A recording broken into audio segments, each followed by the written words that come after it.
Hey guys, what's up? It's Sam again with another in-car video vlog. It is early. It's not quite 7 o'clock yet in Sydney. It's what day is it? Wednesday. Hell, hump day, guys. And it is about 10 degrees outside. Some of you watching outside of Australia might think that's not too cold, but here in Australia it's bloody freezing. I'm just on my way to school at the moment. I'm still at school. Commute every day. I used to get the train and bus and train I should say, but obviously driving is a hell of a lot easier and much funner. Something interesting happened to me on Saturday evening, or Sunday morning I guess you could say, last weekend, a couple of days ago, at about probably 2:30 AM I'd say roughly. Can't quite remember, I wasn't paying much attention to the time, obviously. It was 2:30. Stuck behind a very slow red P plater. But yeah, it was about 2:30 and I drove past a T intersection. And I wasn't doing anything erratic, I wasn't speeding, I wasn't changing lanes quickly, you know, I hadn't been drinking or anything like that. And there was a T intersection and I had the green light going that way, and there was a cop waiting at the red light there at the front by himself. Just a single cop car, obviously, because it is 2:30, there's no one else on the roads. And I almost knew instantly that when you have a car that's even slightly modified and you have P plates on it, the cops are going to be all over you. So I was driving down the road. I was trying to sort of, I guess you could say, create a bit of distance between me and them, in a hope that they might not pull me over. But they sort of sped after me, and just a little bit down the road,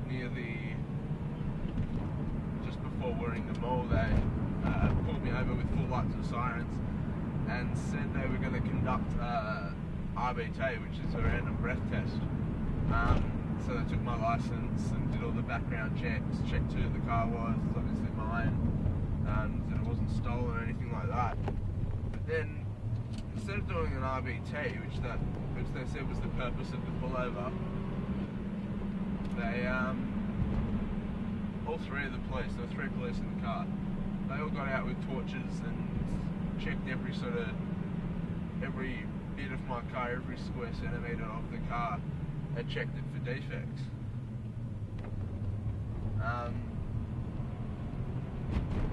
They didn't actually do an RBT at all. They just, you know, one of them went over all 4 tyres, which I was actually really lucky to get away with. I need new tyres. These ones I got second hand, and they were almost gone when I got them, and I've had them for about 6 months. So these tyres are not in a good way at the moment. They need to be changed, but being a P plater, still at school, working 1 shift a week, money is tight, to say the least. And my parents don't want to have anything to do with the car. So I have to save up for new tyres, but I was lucky to get away with those. They checked things like the exhaust. What else? They checked the engine bay, opened up the engine bay and just checked, you know, if the air box was still there, there wasn't a pod filter or a cold air intake, that I haven't supercharged and turbocharged, that sort of stupid thing.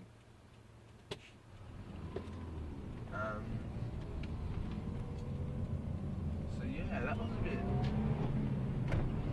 I thought if they said they were going to breath test someone, they had to actually do it, which is why I was so surprised. I mean, I didn't get any fines or a defect notice or anything like that.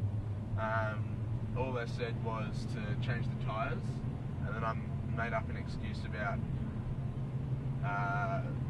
ordering new tyres, getting them in next week, which I haven't ordered yet.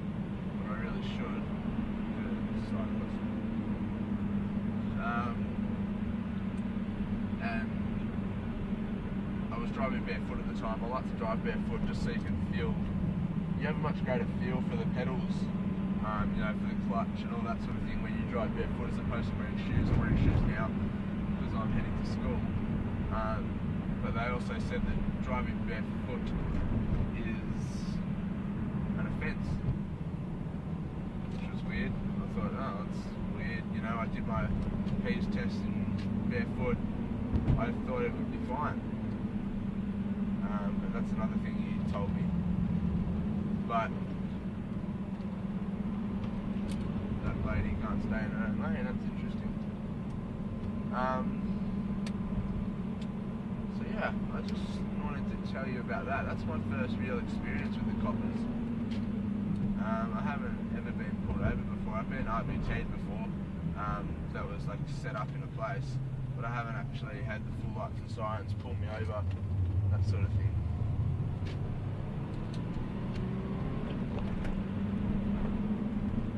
So that was an interesting experience, to say the least. But obviously I knew I hadn't really got a defect on my car,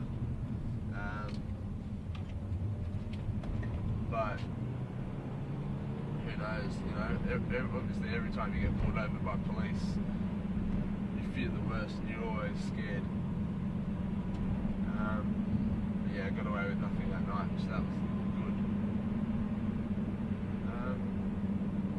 Now, recently, some quite exciting stuff has happened to my car. I think you guys might know about my new clutch that I got done probably 2,000 kilometres ago or something. I chewed through a clutch when I was learning manual, and it got to a point where it got so bad that you could put it in first gear, take your foot off the clutch and it wouldn't stall, which is pretty ridiculous. The clutch was just that worn. So what I did was I got a new clutch put in. I actually had to tow the truck to the garage because it was undrivable at the time because of just how bad the clutch was, simply. So they had to tow it to a garage. That was not at my expense, thank God, because that would have been about $800. So they towed it, they did new clutch, they did new gearbox, I think oil, something like that, and they machined the flywheel because there was a few burn marks and hot patches and stuff on that. So machined flywheel and new clutch I did, probably a month or two ago now, probably a month I'd say. So I did that, and then recently actually the car was playing up a bit, being 2001, so it's about 13 years old, still going strong though. But yeah, it was playing up a bit and it hadn't had its 100,000 kilometre service because I bought it with about 103,000 kilometres on it, and the guy that was selling it didn't really want to put any more money into it, obviously, because he was getting rid of it. So it never had its 100,000 kilometre service, which is the big one with the timing belt and all that sort of thing. So I had that done. It wasn't super cheap, but I had a friend, a mate, set me up with one of his friends, and that friend owns the 2004 WRX, and is a mechanic and has worked on Subaru with Subaru for about 6 years. So I thought that was obviously a fairly good option to go. So we went here, saved myself a few $100, and had full service. I needed a pink slip inspection also, so I got that done, all for the sort of same price.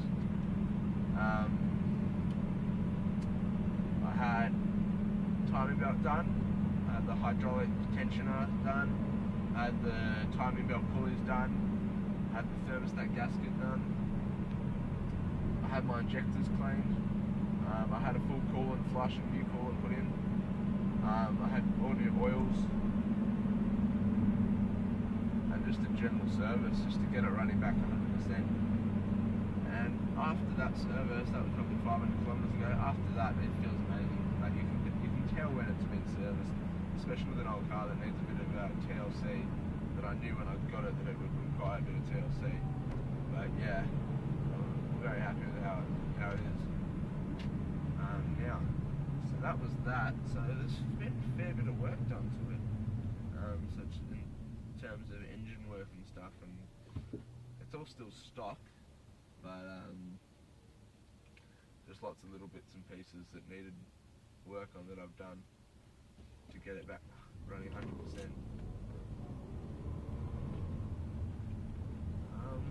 So I wanted to ask you guys a question relating back to when I got pulled over. What your first police pullover experience was like in a modified car?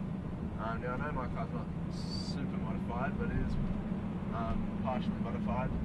In the next couple of weeks, I'll be looking to do an exhaust. We have a cruise organised by Joshua Saltos. It's called the Winter Cruise.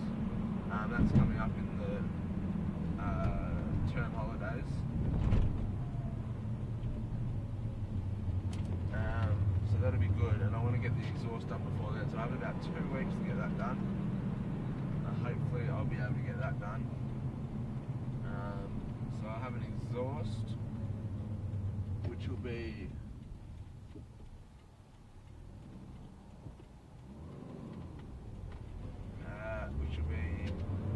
just a pipe from the rear axle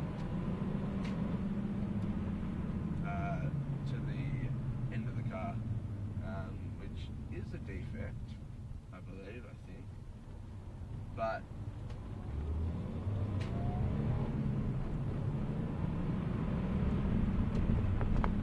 it's worth it for that Subaru rumble that I really want to get out of this car, even though it's just a small naturally aspirated 2-litre 4-seal boxer. I reckon because it's still got the unequal headers and stuff, it'll still be an awesome little rumble coming from that. To do that, I need to get my guards rolled before I drop it. I want to drop it 5 centimetres, which is 2 inch for all those outside of the Australia. 2 inch drop, but then the wheels won't clear because they've got a tiny bit of poke. So I have to get my guards rolled to clear the wheels when I drop it, but you know what, that's low life for you. So I do that, and then that'll be it. Then I'll start doing stuff like I want to do tint. What else? I want to finish my speaker system. I bought speakers, but they were too big. I've got the sub installed, however, so I want to do speakers and I want to do soundproofing, and then eventually engine mods. So I'll probably do like a K&N cold air intake, that sort of thing. Get some engine bay dress up going, and all that fancy, awesome goodness. So that's about it really for the car at the moment, and my latest experiences with the law.